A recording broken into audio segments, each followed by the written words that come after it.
નમસ્કાર વિદ્યાર્થી મિત્રો, તમારું હાર્દિક સ્વાગત છે પેશન એજ્યુકેશનમાં। આજે આપણે ધોરણ 7 વિષય સંસ્કૃત ગાલા સ્વાધ્યાય પોથીમાં પાઠ 7 સુભાષિતોની એટલે કે સુભાષિતોનું સોલ્યુશન મેળવીશું। એ પહેલાં જો તમે મારી ચેનલમાં નવા હોય તો મારી ચેનલને જરૂરથી લાઇક, સબસ્ક્રાઈબ અને કોમેન્ટ કરી આપજો, જેથી સરળતાથી મારા વિડીયા મળતા રહે અને વધુને વધુ પોતાના મિત્ર સાથે શેર કરજો।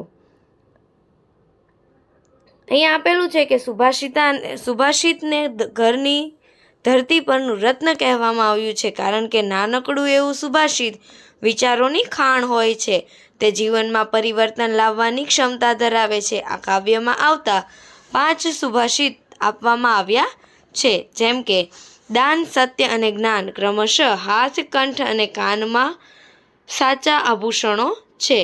બીજું, કાગડો અને કોયલના ઉદાહરણ દ્વારા દુર્જન અને સજ્જનનો ભેદ દર્શાવ્યો છે। ત્રીજું, મન, વચન અને કર્મમાં સત્પુરુષોની એકરૂપતા હોય છે। માતા પિતા તીર્થરૂપ છે। પાંચમું, વિદ્યાની ઈચ્છા રાખનારને સુખનો અને સુખની ઈચ્છા રાખનારને વિદ્યાનો ત્યાગ કરવો પડે છે।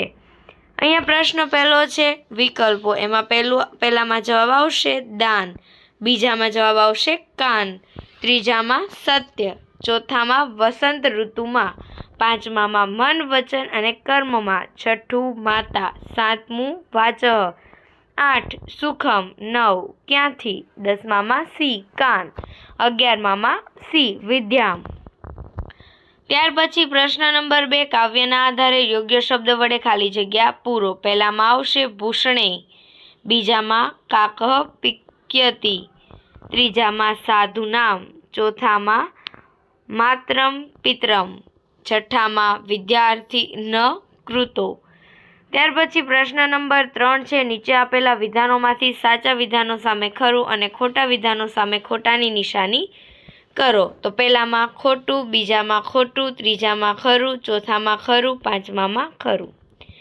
ત્યાર પછી પ્રશ્ન નંબર 4 છે, નીચે આપેલા શબ્દો સુંદર અક્ષરે ફરીથી લખો।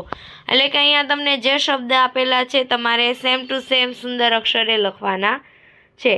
ત્યાર પછી પ્રશ્ન 5 છે, નીચેના અ વિભાગ અને બ વિભાગને યોગ્ય રીતે જોડો।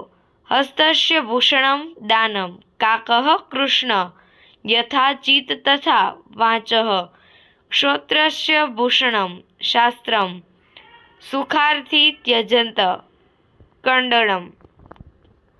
ત્યાર પછી પ્રશ્ન નંબર 6, ઉદાહરણમાં દર્શાવ્યા મુજબ પદો બનાવો અને બોલો અને લખો। કંઠસ્ય, પાદસ્ય, શ્રોતસ્ય, મૂર્ખસ્ય, નેત્રસ્ય। ત્યાર પછી પ્રશ્ન નંબર 7 છે, કૌંસમાં આપેલ શબ્દનો ઉપયોગ કરી ખાલી જગ્યા પૂરો। પહેલામાં આવશે સુખમ, બીજામાં પુસ્તકમ, ત્રીજામાં નિંદ્રમ, ચોથામાં ક્રોધમ, પાંચમામાં તૃણમ। ત્યાર પછી પ્રશ્ન 8 છે, નીચે આપેલા શબ્દોનો ઉપયોગ કરી ઉદાહરણમાં દર્શાવ્યા મુજબ વાક્યો બનાવો અને લખો। પહેલું, યથા અન્નમ તથા મન, બીજું, યથા રાજા તથા પ્રજા, ત્રીજું, યથા બીજમ તથા ફલમ। ત્યાર પછી પ્રશ્ન નંબર 9 છે, નીચે આપેલા સંસ્કૃત શબ્દના સાચા સમાનાર્થી શબ્દ શોધી વિકલ્પમાંથી શોધી અને લખો। પહેલામાં કરહ, બીજામાં કર્ણઃ, ત્રીજામાં જનની, ચોથામાં આભૂષણમ, પાંચમામાં કોકિલઃ, છઠ્ઠામાં તાત અથવા તો જનક। ત્યાર પછી પ્રશ્ન નંબર 10, નીચેના દરેક પ્રશ્નના ઉત્તર એક વાક્યમાં ગુજરાતીમાં લખો। હાથ, ગળા અને કાનનું સાચું આભૂષણ ક્યાં છે? હાથ, ગળા અને કાનનું સાચું આભૂષણ હાથનું ઘરેણું દાન, ગળાનું ઘરેણું સચ્ચાઈ અને કાનનું ઘરેણું શસ્ત્ર છે। બીજાનો જવાબ આવશે સજ્જન અને દુર્જન વચ્ચેનો તફાવત સમજાવે છે। ત્રીજું, સજ્જનોના મન, વચન, કર્મની એકરૂપતા જોવા મળે છે, દુર્જનમાં મન, વય, કર્મની એકરૂપતા હોતી નથી, આ રીતે જુદા પડે છે।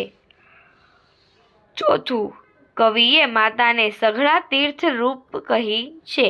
પાંચમું, કવિએ પિતાને સઘળા દેવ સ્વરૂપ કહ્યા છે। છઠ્ઠું, સાચો વિદ્યાર્થી સુખનો ત્યાગ કરનારો હોય છે. ત્યાર પછી 11મો પ્રશ્ન છે, ગુજરાતીમાં અનુવાદ કરો. જેવું મન તેવું વાણી અને જેવી વાણી તેવી ક્રિયા. મન, વચન અને કર્મમાં સજ્જનનો એક સ્વરૂપ હોય છે. બીજું, માતા સઘળા તીર્થોનું સ્વરૂપ છે, પિતા સઘળા દેવોનું સ્વરૂપ છે.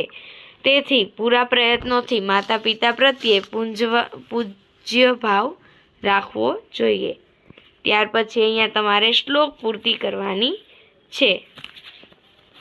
Thank you for watching. જો તમને મારો આ વિડીયો પસંદ આવ્યો હોય તો મારી ચેનલને જરૂરથી લાઇક, સબસ્ક્રાઈબ અને કોમેન્ટ કરી આપજો અને વધુને વધુ પોતાના મિત્ર સાથે શેર કરજો.